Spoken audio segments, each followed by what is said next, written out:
People that I know that do reality TV, that produce it, like, dude, they can make you look any way they want. What a cool adventure for, a guy in his 60s. It's probably a bad decision.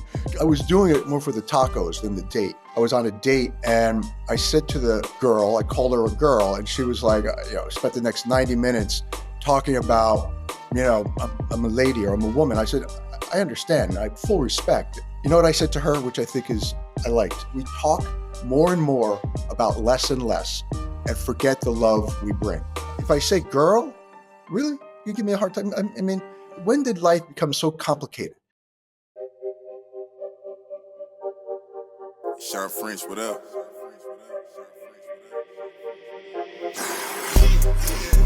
This one luck, I let the pain inspire me. I put my all in everything I'm doing. Up until it's done, I'm me for the entirety. I put in overtime, I be working. Just know I'ma go for mine, cause I earned it. They watching, I know it's time. I confirmed it. A whole society determined success. What's up, everybody? Welcome back to another episode. I got a spicy one today for you guys. I have Mark O'Brien here from season 1 of the very first Bravo competitive dating show called Love Hotel. This dude is dynamic. He's awesome. He's in phenomenal shape. He's a stud. And we're going to hear about his experience on the show, as well as get into some other things that he's gone through in his life to get him to where he is today. So without further ado, Mark, my man, welcome to the show. Shawn, thank you for having me. And spicy, boy, but you're setting me up for like a big letdown. I don't know how spicy it was other than the tacos, but. Well, I mean, tacos are spicy, right? I mean, they're good. I mean, but if you look at the premise of the show, the way they sold it was, I think it said 4 horny housewives, check into Love Hotel. And then here you are with all these other men. What was that like, man? Because that, to me, like, dude, when I look at all these dating shows, you're taking somebody that it is a professional in normal everyday life like you, right? You've been a builder, you've been so many different things, and now you're on display on national TV and one of the channels that, in my opinion, has the biggest reality stars on the planet. How was it for you getting into that environment and becoming kind of exposed to the public a little bit, right? I needed a drink, and that's vodka, not water. I love it. Absolutely. Yeah, when in Rome, baby. I watched the show kind of like with one eye closed. So look, I mean, I had the whole gamut of people saying, poor judgment, dude. Why would you do that? Like, you had a good follower. I got, almost 400,000 followers for, brownstone restoration. I call myself sort of the accidental influencer. My kids are like, Dad, what? How did you become an influencer? I was like, am I an influencer? I don't know. What does that mean? I'm like a caveman. And then from that, I get phone calls to do this show.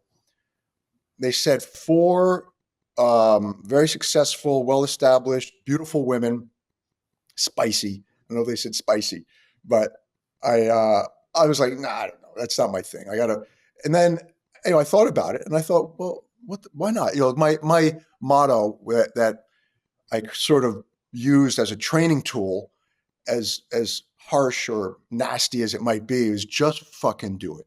JFDI, I used to write it on the board and I'd stick it in front of one of my guys when I had an executive search business and they were trying to figure everything out before they make that call. Then they make the call and guess what? It's busy. This is back before we had email and stuff like that, or they don't pick up. So just do it. Just see what happens. Have the experience, have the guy, hang up on you and then call him back and say like, I'm sorry, don't be disrespected. So, go for it. JFDI. And that's ultimately, I thought, because they came after me a couple of times. They said, I think you'll enjoy it. It's a beautiful resort. It's 3 weeks, essentially. It shot 3 weeks in September. I've never done anything like that. And I've finally said, yeah, why not? Like, what a cool adventure for, a guy in his 60s. And I'm doing it. I was doing it more for the tacos than the date. I mean, I was excited to see, how it plays out, reality TV. So all of a sudden I'm, in front of the camera doing stuff. And, my whole, ethos is you get what you see. Like I'm a C student. I was never, I've made plenty of bad decisions in my past, but I've learned from them. So I viewed it as, yeah, it's probably a bad decision. Guys, people that I know that do reality TV, that produce it, like, dude, they can make you look any way they want. So I talked to him about that. I kind of said, look, if you have me do any stupid shit, I'll leave. I don't care. And they're probably like, well, you're going to sign a contract. I was like, I don't care. I've got a lawyer on staff practically. I should have a lawyer on staff. So anyway, and it was great. I met great guys. All the guys were just great, really fun, funny. The women, which by the way, I would call them girls. And one of the guys was like, they're ladies, they're girls. I mean, they're ladies, they're women. I was like, okay, sorry. And I got into a long conversation with this guy that gave me a hard time. And we're all about the same age. I was one of the older people. It was me and one other guy, Ralph, who is like the lover boy, who were the same age. And everyone else is like 40s, 35 up to 40s and 50. So it's a pretty good range of age range. But I was telling him a story that recently I was on a date and I said to the girl, I called her a girl, and she was like, spent the next 90 minutes talking about, I'm a lady or I'm a woman. I said, I understand. I have full respect. It's just, my generation, or I don't know, I'm just sort of unfiltered and, but like read the room. Like there's like, I thought of it because it was driving me crazy. It was two things. I said, I grew up very Catholic, so I'd go to church and I'd see a lot of people that go to church. I went to church with my parents. I didn't really, wasn't my thing, but I was respectful to my parents. And I saw more assholes, bad people show up at church, and people that wouldn't go to church that were super nice people. So I think that's, I just, I'm on this little bit of a tangent because it's sort of important to me. I'm on this show. I am who I am. I'm a good guy. I'm nice. I'm respectful. I said girls, and and it just reminded me of that 90-minute argument with this date. And you know what I said to her, which I think is I liked. I'm a big Deadhead. I love the Grateful Dead, and I said, we talk. There's a Grateful Dead song called Althea. The last line of the song is, "We talk more and more about less and less, and forget the love we bring." And it's just they were great writers. Garcia, Hunter, people may have mixed emotions about the Grateful Dead, but it was, long-standing, going on 60-year anniversary. Anyway, I just thought that kind of said it all about. So when I went there and I heard that right off the bat on Love Hotel, I'm thinking, oh man, is this going to be like a politically correct, read the room. I'm respectful. It's fully respectful. And if I say girl, really? You give me a hard time? I mean, like, why? When did life become so complicated? It's just, just relax, have fun. And that's what I was trying to do. Just be there to have fun. Was I looking for love? Look, I'm divorced, 13 years married, 13 years divorced, still battling, still ugly.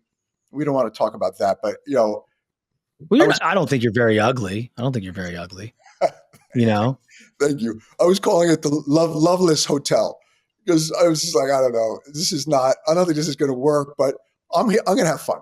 And I did. And everyone was great. Still friends. Like Shannon's daughter lives around the corner. And so whenever she's in town, we get together. Luann and I have been out a couple times. I don't want to tell you this, but I want to tell you the spoiler. You have to stay tuned. But she kicks me out, actually, and then I come back. And no way. Yeah. And that actually just happened. Yes.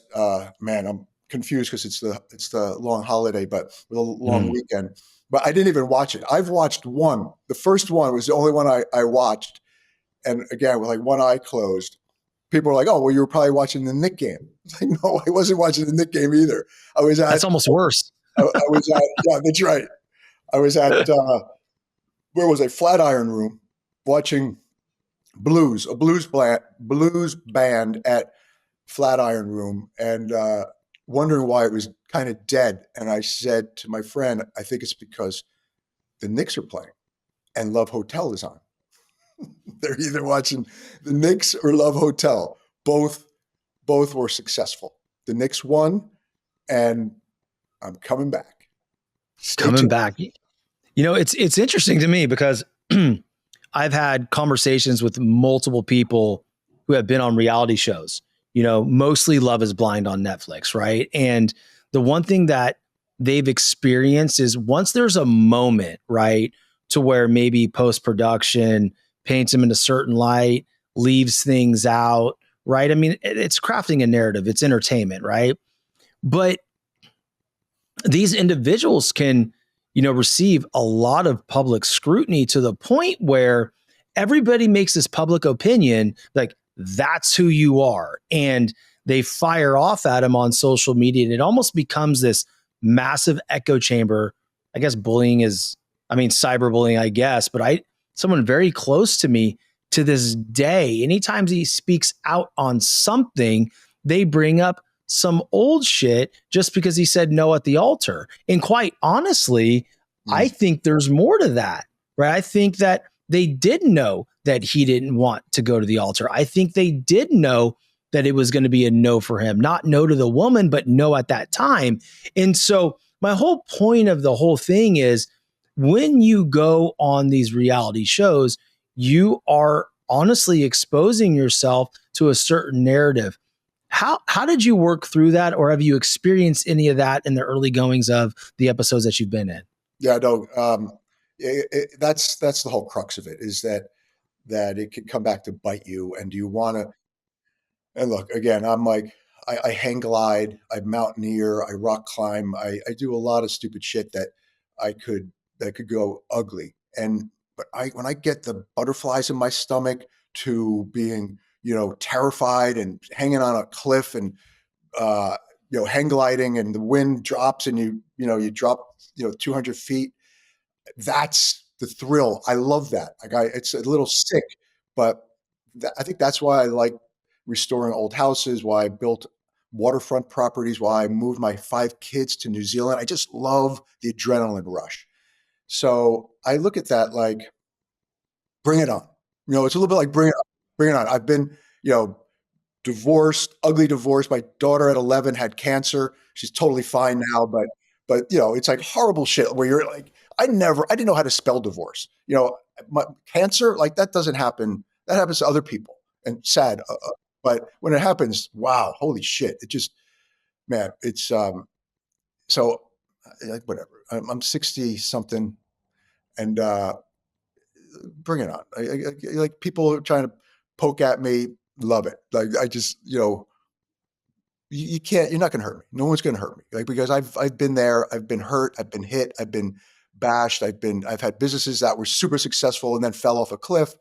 So, you try to manage it. I talked to the producer and say, now look, I'm leaving. If you do have me doing any stupid shit.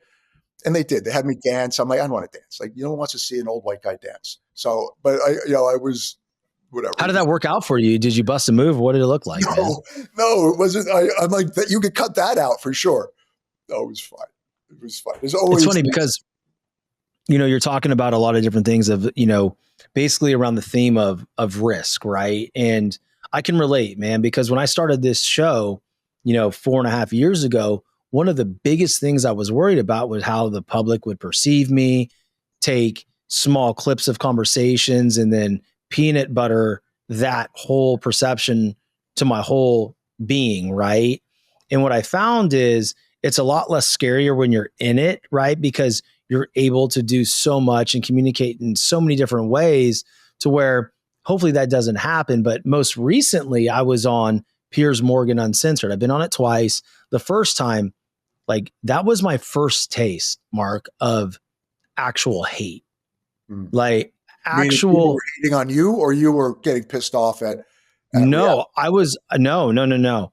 I'm very mild mannered, when I'm dealing with situations on camera and debates and things like that. But the fallout for me was I was getting torched on X, which the Twitter, but X, and then YouTube. And the thing that I said that people twisted to points, even like making jokes about my wife and all that stuff was, you know, it was about, you know, the show Adolescence, right? It was about misogyny versus masculinity and all that kind of stuff. And there was one gentleman on there saying that, you know, the woman needs to be staying at home, caring for the children and making sure they grow up okay and not out working. Why would you want anybody else raising your kids than your wife? And I made a comment. I was like, me personally, I love the fact that my wife is a teacher.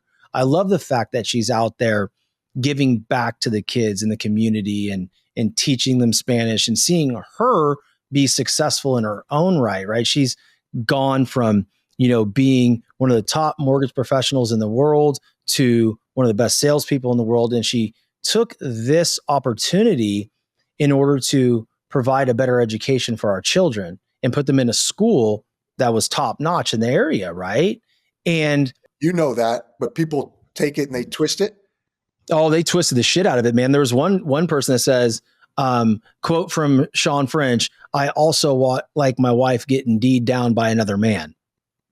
And I was like, holy shit, like this right here, I've never witnessed it. And for the first 20 minutes, I remember where I was. I was at a lacrosse game with my wife, and she was watching some of her students, and I was mortified.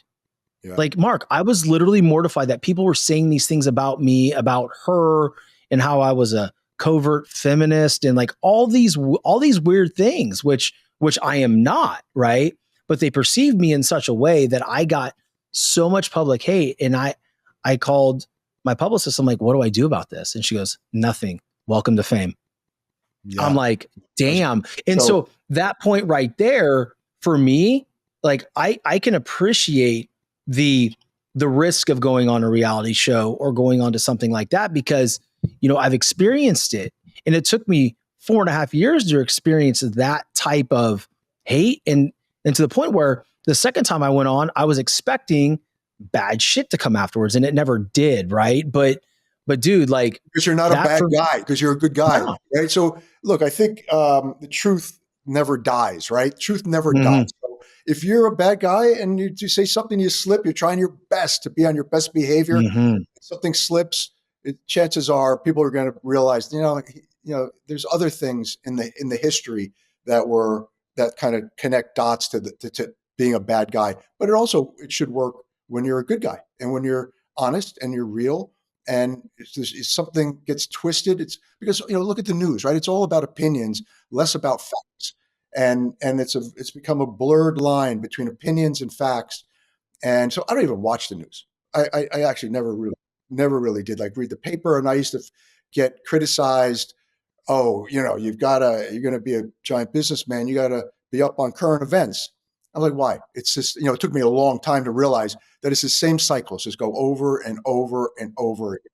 And same drama, same bullshit, whether it's politics or just, you know, these days it's really gotten crazy because of social media. So it's taking a whole new turn. But yeah, I just try to not get involved in it as well. So that's kind of whenever I get something negative on mine, I was throwing snowballs off my roof on social media. I went up to do something about, development and construction and building, and it was snowing. There was like 4 inches of snow, and I packing a snowball, and I see somebody run by, and it turned into it went like viral. Like, I forget how many million, like 6 million views or something like that.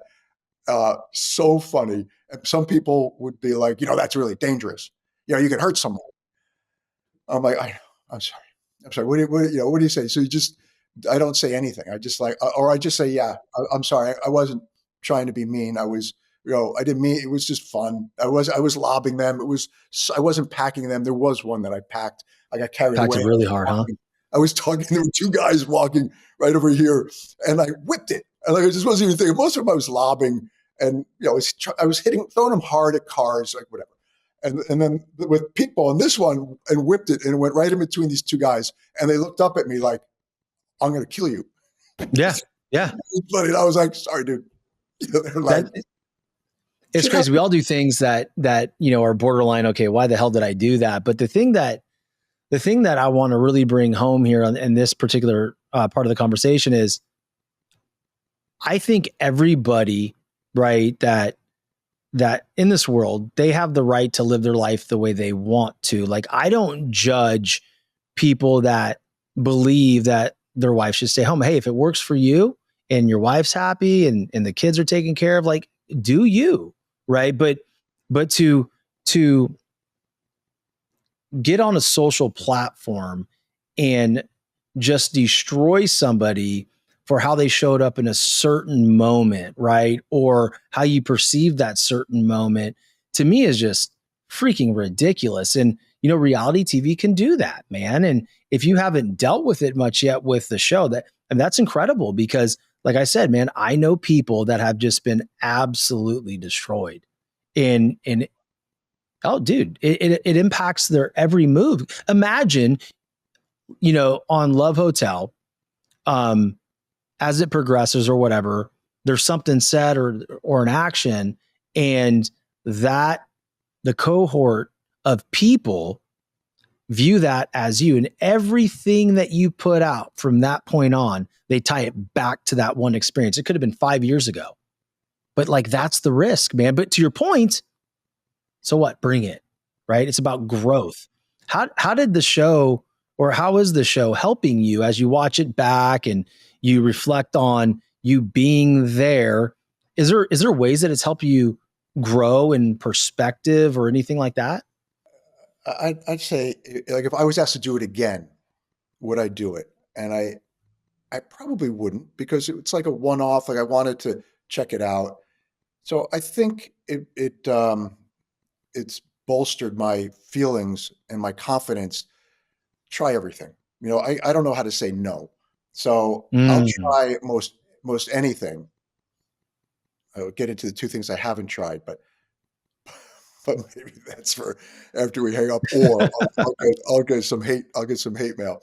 But yeah, so I think it just made me realize that, yeah, this is, this life is short, and it's getting shorter and shorter for me. So why not? I'm in my 60s. I've done so many cool things, from having 5 children to moving to New Zealand, living on the water, sailing to Newport, Rhode Island, to Bermuda, mountaineering. So it's just, and I'm not a bucket list kind of guy at all, at all. It's just like, it came my way, and if I said no, this is how I look at it. If I said no, I don't want to do it. Always asking yourself, what if? Well, what if I did go on that show? Maybe I would have found love. Maybe I would have found which I never really, that was the least of my desires or fears. Maybe it was a fear than anything, that I would find true love. So I just think I think of what if. I think of going through life asking, oh, I really should have pulled the trigger on that. I've got one thing that I did in my life that I should have done when I was in college. And a friend of mine, Mike Switek, had an uncle in Mexico that had a coffee bean farm. And I had my grandfather's old Malibu with like a Grateful Dead sticker on it, and red rail with this bar down the road, and classic 1981. And he's like, let's go to my uncle's farm for the summer and work on the farm. And we'll take your car, we'll drive. And I was like, love that. And I decided against it, because we would get a house at Belmar, New Jersey, right? We get a house every summer. Me and my buddies, we'd have a blast. But we basically get drunk every weekend and run around on the beach and do stupid shit. And I missed out, and it was just another year of doing stupid shit on in Belmar or Killington, Vermont. We'd go to Killington to Belmar, Killington to Belmar, Killington, and then bang, hey, why don't we go to Mexico and work on a bean farm? We'll drive. It'll be like on the road. And I said, nah, and I wanted to. And I said no, because my buddies were like, come on, we're going to have a blast, and I did the same old thing. So that's the one thing I regret in my life looking back. There's probably other things, but that stands out. And so if I didn't do this Love Hotel, would I be like really regret it? Probably not that bad, but why not? Why not? Because you're afraid that you're going to get canceled. Cancel me. I don't care. I've been canceled before. Before we knew how to spell cancel, right? I had a kick-ass executive search business that fell off a cliff, but because of that catapulted me into building homes. I had kick-ass building business. Decided to move to New Zealand with my wife and 5 kids. we got divorced when we were there, so just fell off a cliff. Came back, built something on the water. I put it on the market for 12 million, sold it for 7. So fell off a cliff again. But you never give up and find your next adventure.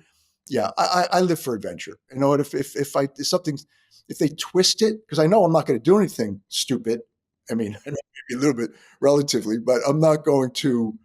I'm confident in who I am and that I'm a good person. And so if they want to twist it, the truth always never dies. The truth never dies. So the truth will eventually come out. It might take time and it might be too late, but then I'm onto something else. So what's after this? 400,000 followers dropped down to 0. People said to me, "How are your followers?" I said, "I think I lost a few." Really, all the guys on the show were not, they weren't doing social media. They didn't know how to spell social media or Instagram. And so they're all about it. And it's kind of cute and funny. They're like, how do I do this? I was like, I don't It's know. new, right? It's new for them. Yes. And You it's, know? so it's kind of fun to watch. And so for me though, like, have your followers really taken off? I was like, no, I really think I've lost some. And because of that reason, you just told your story. Like, why would this guy go on a dating show? What a loser, or whatever they think, and think what you're going to think. I did it for the adventure, for the fun, for the tacos. Well, I think it's commendable, right? Because you mentioned you've sailed from Rhode Island to, I think you said Bermuda, right? Like all these different things. You've hung off cliffs, you've built businesses, you went on a dating show. I think life, when you break it down, man, to the simplest form, it's not about a bucket list, right? We want to live life in such a way that we create experiences for ourselves. Because at the end of the day, man, that's how we get the most out of ourselves. That's how we grow as human beings, is to experience things that may be outside the norm, right? Again, when I started this, we're like, who the hell are you? Like, what are you actually trying to prove here? Why are you doing this? And for me, if I look back, and I was telling my friends, and I sent the video to a couple people, I looked at my first YouTube podcast that I published, and it was mortifying. I was god awful. It was terrible. My speech pattern sucked. I couldn't even do an intro. There was too many breaks in my speech. I was stuttering, all that kind of stuff. And I would imagine if I'm those people watching at that time go, I was right, he sucks. But then you just keep going, you keep experiencing more things, you talk to more people, then you refine it, right? But again, what I want the audience to really understand is, don't be afraid to do something that's completely outside of your box, because you do not know the outcome. You do not know how much it can help you grow. Yeah, I couldn't agree more. I mean, it's sort of how I operate. Is that I'm a thrill seeker, right? Like I love when I love hang gliding. It's shit that people just don't do, and people say, "Oh, I hang glide too," and I'm like, "Oh yeah." Like, let me guess, they're tandem. They'll do a tandem hang glide, but to actually get and learn and spend a whole summer to get your license and learn how to jump, run off a cliff and fly like a bird. So I look at that and say that was such a cool thing that lasted for 6 years of my life. This dating show, it's just fun. Like, just have fun. I don't know when we became so precious and so protected and guarded. Well, I mean, I do know when we did that, because it happened when my generation at least started padding the playgrounds. So heaven forbid that Johnny falls off the swing and cuts his or breaks his arm, or when I was a kid, everybody was in a cast. It was a badge of honor. I want to sign my name on your cast and say something stupid on your cast. And now, no one's ever got a cast anymore, because we're all, we got our headgear and our protective eye gear and our earplugs. And, it's funny. I saw a friend, who was it, that had their kid at like a concert, and they had big ear things on. So just come on. I don't know. Just relax. We've got so uptight. Jesus Christ. It's really pathetic. It's really pathetic. And I've got 5 kids that are stuck in it. So I just tell my kids, be nice, be nice to people, be honest, be good people, and be interesting. Do cool shit. Work hard, be nice, and do cool shit. Whatever that means to you, whether it's being an artist or being a a hedge fund person. None of my kids are hedge fund people. They're all C students also, which is torture. Poor kids. I was a C student too, man. I mean, God, if it wasn't for baseball, I don't know if I would have made it through college. Really? Well, I mean, I had to graduate, right? I had to have at least the C to play, because like those values weren't really instilled in me when I was a child. It was like, do you have homework? I'm like, yeah, no. Okay, cool. Yeah, no. Hey, my kids walk into the house and my wife says, hey, do you have homework? They're like, no, let me see your binder. Right. Like on it. Right. But she comes from a third world country. She grew up in, she's born and raised Quito, Ecuador. So it's like education for her was her way to get to the States. So, completely different ideologies. But, I want to go back to the thrill seeking thing, right? Because you've done a lot of cool thrill seeking things. In the adrenaline aspect of hang gliding, which, dude, I'm sorry, that's batshit crazy. I'll never skydive. I'll never do anything like that because I'm just not willing to take that risk. Like for me, like I'm good. And that's one fear I'm not willing to get over, right? But I respect the people that do.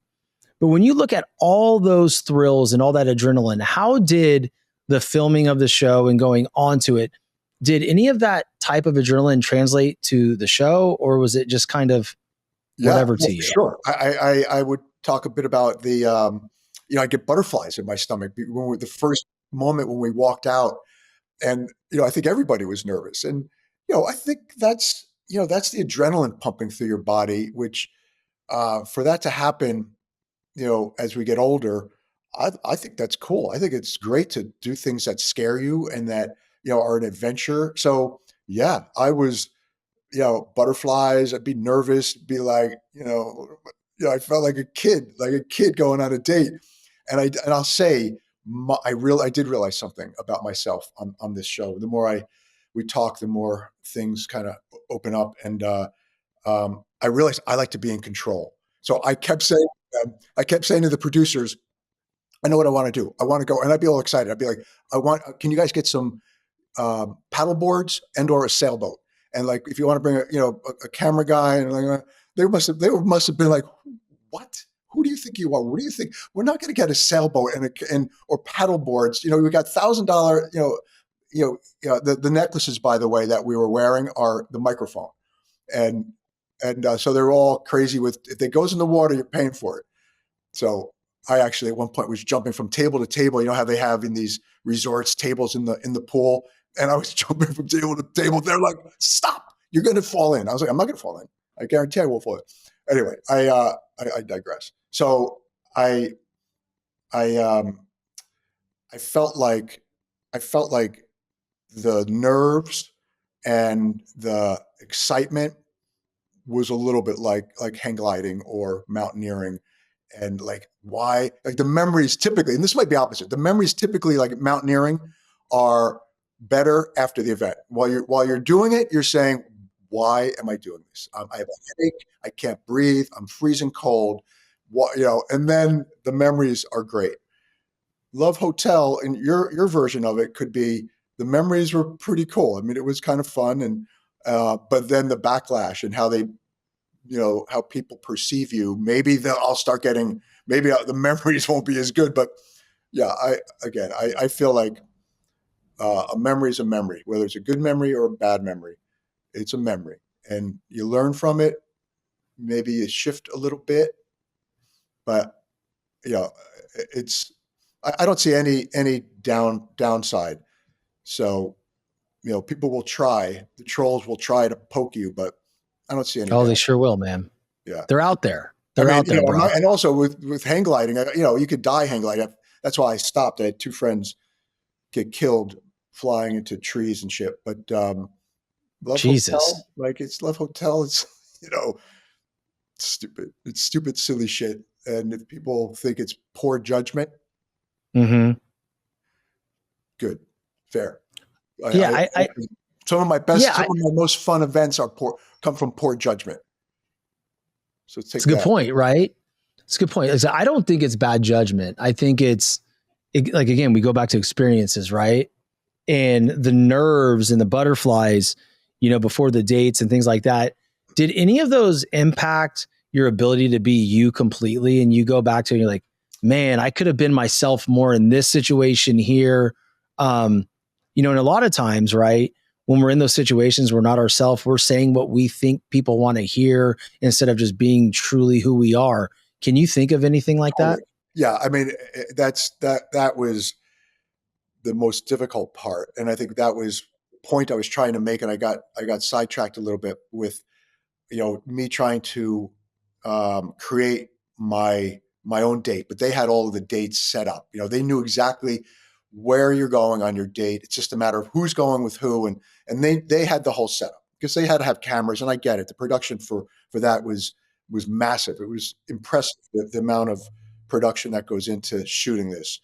So that was cool. That was even fun for me to see. I mean, you would appreciate it as well, being in front of a camera to see what these big networks, Peacock, Bravo, see the kind of money they spend on the back end to pull it all together is 10 cameras, 15 producers. Everybody's sort of trying to, no one's telling you what to say, but they're kind of poking you a little bit and kind of putting a little bug in your ear about so-and-so said something. So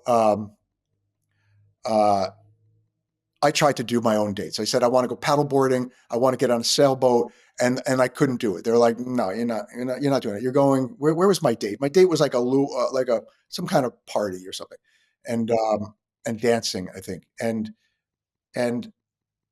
I found it very difficult. And this is what I realized, is that I like being in control of setting up the date. Like last night I had a date. We went to see jazz, actually a blues band play at the Flatiron Room. Really cool, really great environment.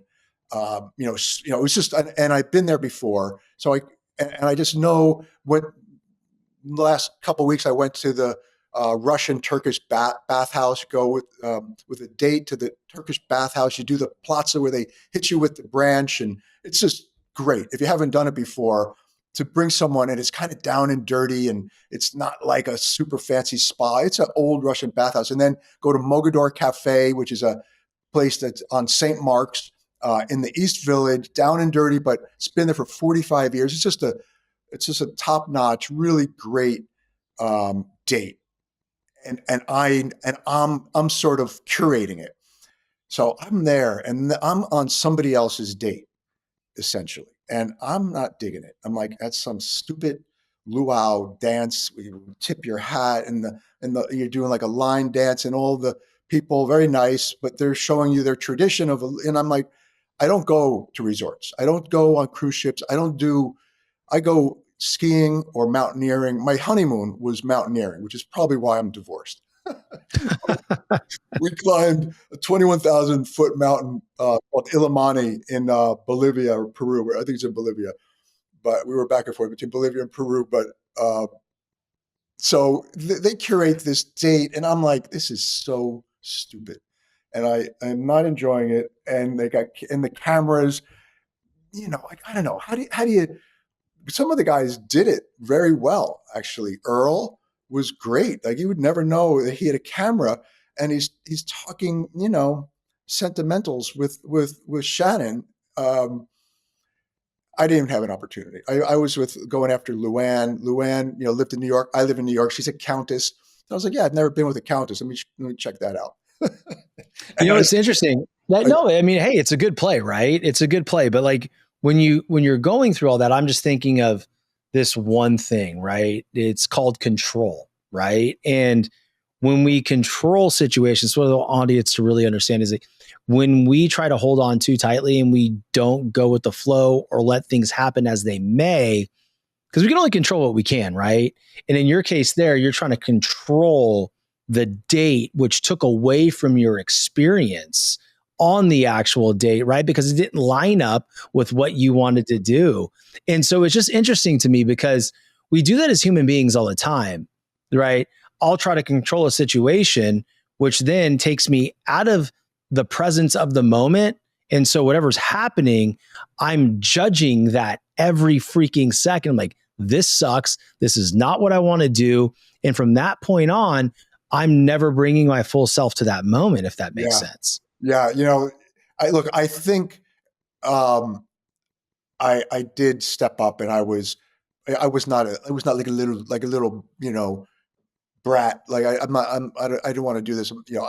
It was fine. I was there. It is what it is. So I am pretty good with being able to adapt and play along. But yeah, I think it did set me off a little bit, and I just was not myself. I just could not, and then I don't know if it was that or the cameras. I'm sure it was a combination of both. And I got to say, there wasn't great chemistry with any of the women. I liked them all. They were great. They were fun, friendly.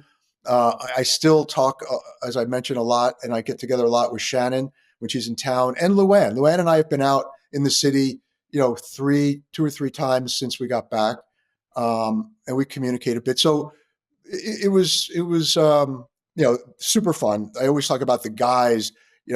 I started dating Wale because he and I connected. I didn't.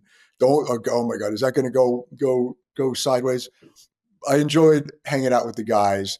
We'd work out every day. I enjoyed hanging out with the women. We worked out every day as well. There wasn't great connection. I think we all tried, or I tried, and I think they, but yeah, I did try, and I was not, I don't think it showed that it wasn't my idea to go to do a line dance on my date. I'd rather be on a paddleboard or do something active like that, on a sailboat or a romantic sailboat. Let's, grab and turn let's, jibe, let's tack, we got a breeze coming. And look, maybe that says something. Maybe I need distraction in my life. So I'll call myself out on that. I'm sure some of the women, if they watch this, would be, oh yeah, I know his type. He's got to be doing something. Yeah, maybe. But yeah, the one thing, like the overarching theme here, right, as we land the plane and end the show, is you're bringing up some really good points of your experience on the show on Love Hotel. But the one thing that I'm really hearing and feeling is, although, things on the show didn't work to your way or how you'd want them to play out, you built relationships, man. With the two women that live in, New York, you still get together with them. You're friends with them. You built relationships with the guys. You now have people in your life that you didn't have prior. And I think what needs to be really understood about all of this is to not judge a situation or judge an experience, but to see what you can build from it. And you've clearly done that, man. It served your life. Maybe didn't bring you love, but it brought you connection in other ways. And I think that's powerful. Yeah, no, absolutely. And Luann would be like, come to this party. You'll like my girlfriend.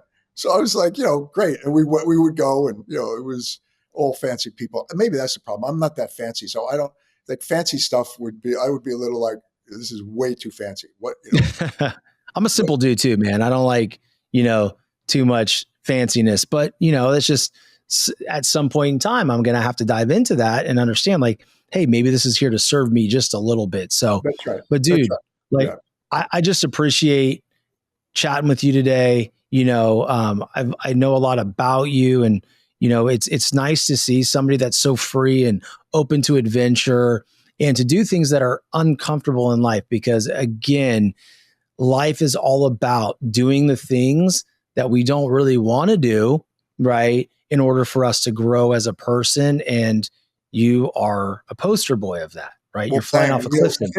Not to interrupt, but this is exactly that. Like, I would love to sit down with you and spend an hour and on one of your podcasts, because they're kick ass, and talk about my career and my just my life, and not Love Hotel. So when you said Love Hotel, I was a little like, I don't know if I want to talk about Love Hotel. It's not necessarily a highlight, but it is current. It's a current event. So get it. And it kind of freaked me out. And I said, fuck it, let's do it. I want to do it, because I want to be, in this situation. And thank you for, sort of bringing out some stuff.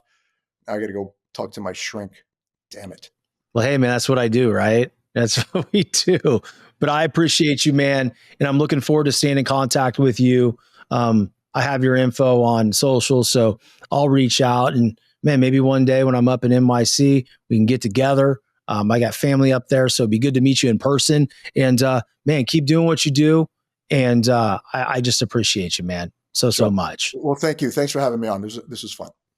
Absolutely. And for the audience, understand that you can only control what you can control. And what will serve you best in life is submitting to certain things that are uncomfortable, because you do not know what you're leaving on the table if you don't do that. So share this episode with someone you know, love, and trust who needs to hear the message. And I encourage you guys that have listened to go back and listen to it again and hear the messages that are buried inside of this conversation, and don't take it for face value just about a reality dating show, because it's been much, much more. And until next time, guys, stay determined. Shawn French, what up?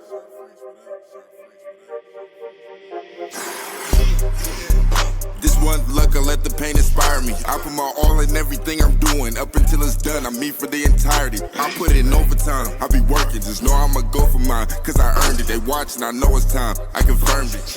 A whole society determined to serve.